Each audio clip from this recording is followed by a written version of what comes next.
जय श्री राम। आइए आगे सुनते हैं श्री शिव पुराण में। पार्वती की तपस्या, एक व्याघ्र पर उनकी कृपा, ब्रह्मा जी का उनके पास आना, देवी के साथ उनका वार्तालाप, देवी के द्वारा काली त्वचा का त्याग और उससे कृष्ण वर्णा कुमारी कन्या के रूप में उत्पन्न हुई कौशिकी के द्वारा शुंभ निशुंभ का वध। वायुदेव कहते हैं, मैं ऋषियों तदंतर पतिव्रता माता पार्वती पति की परिक्रमा करके उनके वियोग से होने वाले दुख को किसी तरह रोककर हिमालय पर्वत पर चली गई। उन्होंने पहले सखियों के साथ जिस स्थान पर तप किया था उस स्थान से उनका प्रेम हो गया था, अतः फिर उसी को उन्होंने तपस्या के लिए चुना। तदंतर माता पिता के घर जाकर उनका दर्शन और प्रणाम करके उन्हें सब समाचार बताकर उनकी आज्ञा ले उन्होंने सारे आभूषण उतार दिए और तपोवन में जाकर के स्नान के पश्चात तपस्वी का परम पावन वेश धारण करके अत्यंत तीव्र और परम दुष्कर तपस्या करने का संकल्प किया।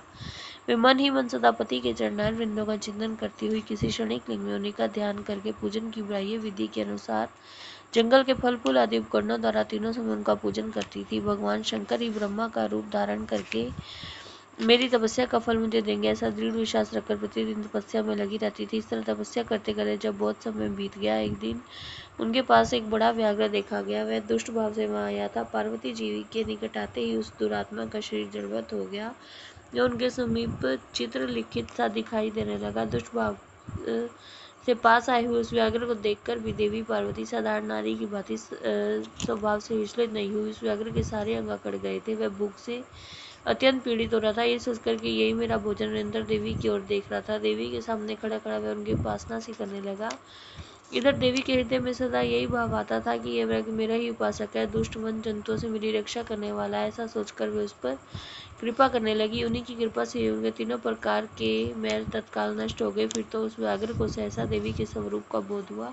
उसकी भूख मिट गई और उसके अंगों की जड़ता भी दूर हो गई। साथ ही उसकी जन्म से दुष्टता नष्ट हो गई और उसे निरंतर तृप्ति बनी रहने लगी।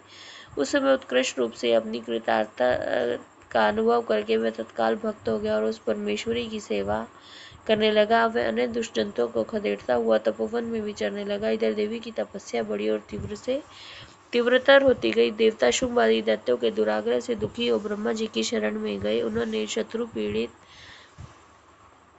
अपने दुख को उनसे निवेदन किया। शुंभ और निशुंभ वरदान पाने के घमंड से देवताओं को जैसे जैसे दुख देते थे, ये सब सुनकर ब्रह्मा जी को उन पर बड़ी दया आई।